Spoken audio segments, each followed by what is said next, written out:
Baking. It can be fun, tasty, and even educational, but when it comes to desserts like macarons, it can be extremely difficult. Hi, my name is Paige Cook, and for my senior project, I made a video on how to make macarons.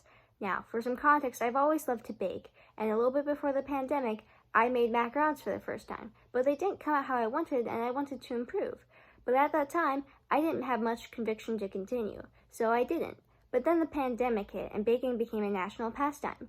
Some people made sourdough, others made focaccia, but I kept my eyes on macarons. Now, for my project, I had made a YouTube video, and I'm going to put that up on screen for a bit and let you see that. Hi, my name is Paige Cook, and today for my senior project, I'm going to be teaching you all how to make macarons. Now, first off, the ingredients. And that was the first bit of my video.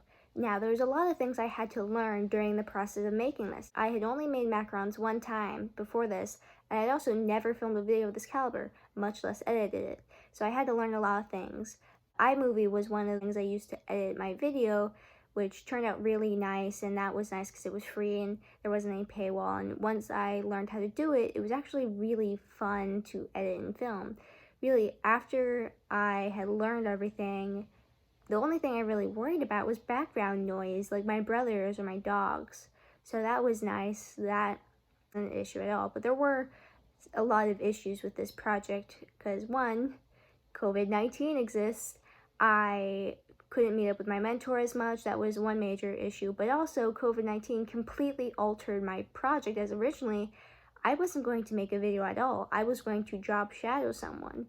And I couldn't meet up with them because, one, I couldn't find a mentor. I wanted to job shadow a forensic scientist, and of course, meeting up with a completely stranger in the middle of the pandemic was a bad idea.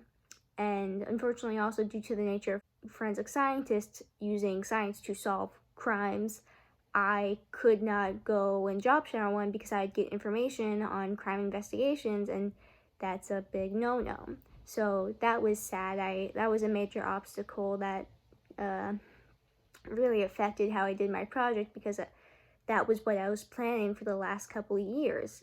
And when I found out I couldn't do that, I was like, what do I do now?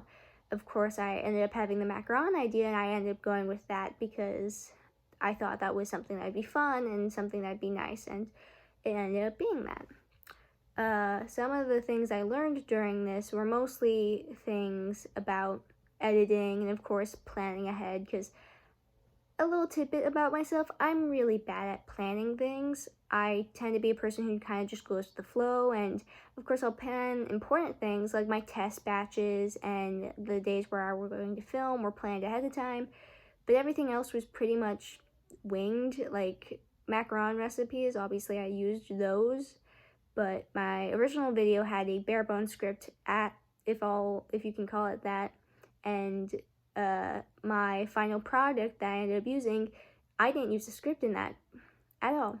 It was just pretty much completely winged. So yeah, but I found out that planning things ahead of time was a lot easier and just made things a lot better, and I didn't have to exert as much effort in getting things done ahead of time. So yeah, some other things I had learned were mostly about myself. I'm a massive procrastinator, but I'm only that because I'm a perfectionist.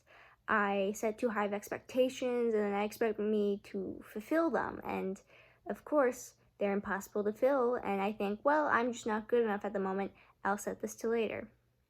Then later never happens.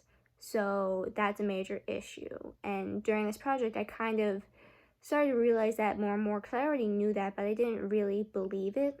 And with this, I kind of was like, yeah, I am setting too high of expectations. And so I stopped. I was like, this is going to look good, but it's not going to be professional. I realized that going easy and setting realistic expectations on myself isn't giving up. And I think that's going to be really useful towards going into the future, because I've had projects where I've set way too high of expectations and end up giving up on them. So that was kind of a summarization of my senior project, and thank you for watching.